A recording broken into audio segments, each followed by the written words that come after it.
Halo teman-teman Aksoro, ini adalah part ketiga, masih tentang apa yang saya pelajari dari buku The Bezos Letters, ya.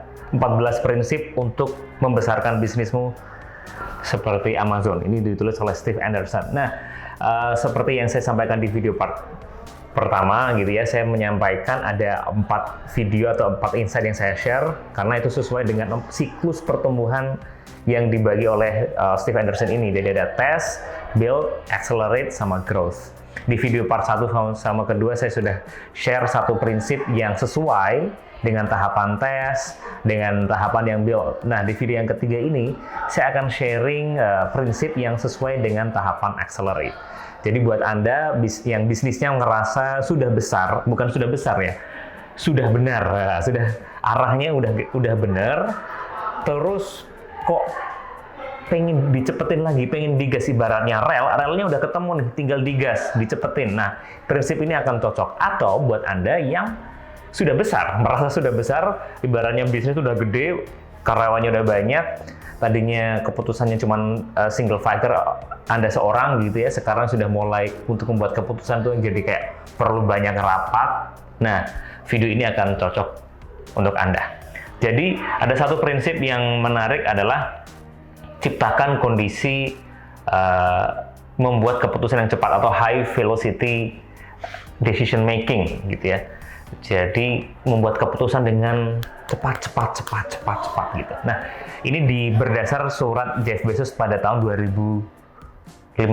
Jadi dia bilang bahwa ada jebakan-jebakan yang tak terlihat yang menjebak perusahaan-perusahaan besar, yaitu membuat keputusan jadi lambat. Karena lambat dan harga untuk bersikap lambat dalam sebuah bisnis di era zaman sekarang itu harganya mahal sekali.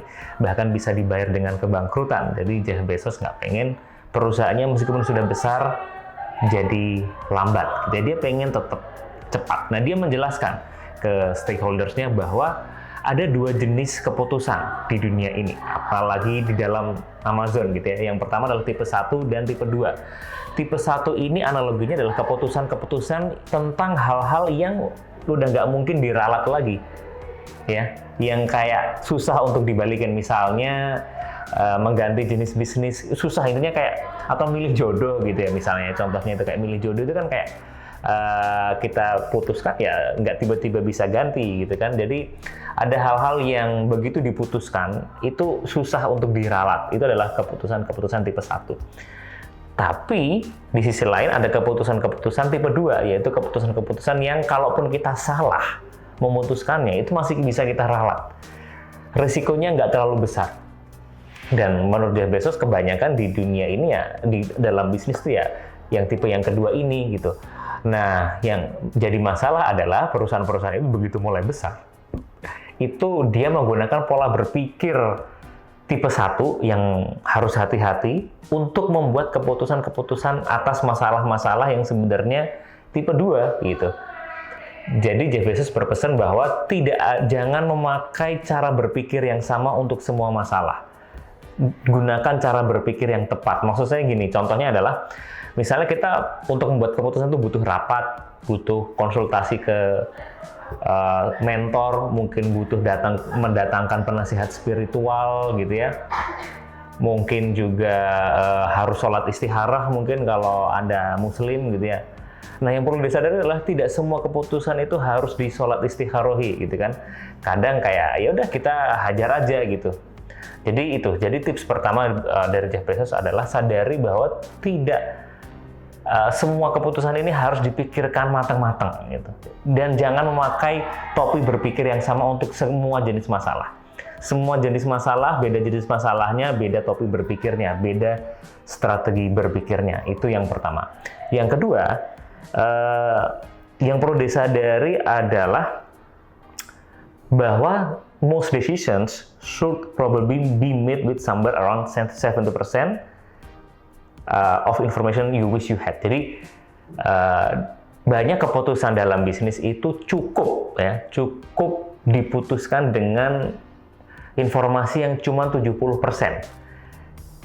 Jadi misalnya ini kita butuh informasi 100% segini nih. Kadang cuma 70% aja udah cukup. Nggak usah nunggu 90 apalagi 100. Karena 100% itu kayak hampir gimana tuh ngukurnya 100% bener-bener tahu gitu kan. Jadi dia nggak perlu nunggu 90, karena kalau nunggu 90% informasi masuk itu udah telat. Kalau udah telat udah di luar kendali kita gitu. Jadi yang pertama adalah saat kita melihat karena banyak keputusan-keputusan itu tipe 2 di mana kalau itu salah itu kita masih bisa meralat, maka kita tanyakan nih salah satu ciri masalah tipe 2 itu kita bisa tanya, oke, ini kalau aku salah memutuskan emang akibatnya apa gitu. Kalau aku salah memutuskan harga 500 perak, selisih harga 500 perak, resikonya apa? Ya rugi 500 perak.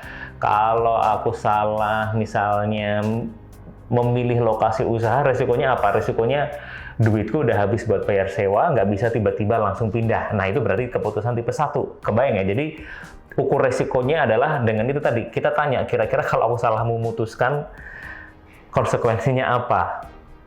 Berat nggak meralatnya? Kalau nggak berat meralatnya, ya itu berarti tipe 2. Dan kebanyakan di hidup kita adalah tipe yang kedua.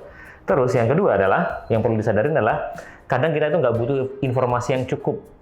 Ya, hanya informasi 70% aja itu sudah bisa untuk membuat keputusan. Nah, nanti kalau salah gimana Mas Bondan? Nah, dia bilang, oke, kalau salah, nah ini tahapan yang ketiga adalah kita perlu bisa menyadari kapan keputusan itu keliru. Jadi misalnya ini gini, misalnya kita kasih contoh ya, saya mau memilih menaikkan harga di angka 700.000 gitu ya, 700.000 atau 600.000 ya gitu ya. Terus oke, kita promo deh launching di 700.000. Bingung kan ini 700.000 atau 600.000? Oke, kita putuskan 700.000. Nah, setelah kita memutuskan dengan cepat itu, kita harus punya ilmu atau punya kebiasaan untuk menandai ini keputusan benar atau salah. Misalnya kita sudah memutuskan 700.000. Terus kok ini kayaknya salah nih karena agen komplain atau conversion jadi turun. Oh, ini berarti keputusan yang keliru, harus kita ralat. Nah, ralatnya mungkin dengan bikin promo lagi. Jadi yang harga 600.000 misalnya. Ini contoh sederhana aja. Jadi intinya adalah ciptakan keputusan dengan cepat dan cepat juga untuk meralat kalau itu perlu untuk diralat gitu ya. Itu karena bagi Jeff Bezos lebih penting meralat daripada terlambat. Itu kalau menurut Jeff Bezos ya. Nah, yang ketiga ini jurus yang menurut saya juga menarik. Jadi ada frase disagree and commit, nggak setuju dan komit gitu ya. Ini akan menghemat banyak waktu. Jadi misalnya kita lagi diskusi dan nggak ada yang sepakat gitu ya, nggak ada ketemu titik temunya ya, nggak ada deal. Oke, harus ke sana gitu ya. Semua masih bertahan dengan pendapatnya masing-masing. Nah, gunakan jurus ini, disagree and commit. Jadi kayak, oke, saya tahu kamu nggak setuju, disagree, tapi yuk kita jalanin dulu aja ya, gamble with me on it. Ya, kita coba dulu aja, komitmen sampai nanti kita bisa meralat keputusan tadi itu lagi. Jadi kayak karena kita sama-sama nggak ngerti nih yang bener yang mana, ya udahlah sekarang ambil yang kita coba yang jurus ini dulu, komitmen untuk melakukan jurus yang ini dulu, nanti dilihat hasilnya kayak gimana gitu. Itu kayak senjata terakhir. Jadi meskipun nggak setuju tetap diikuti.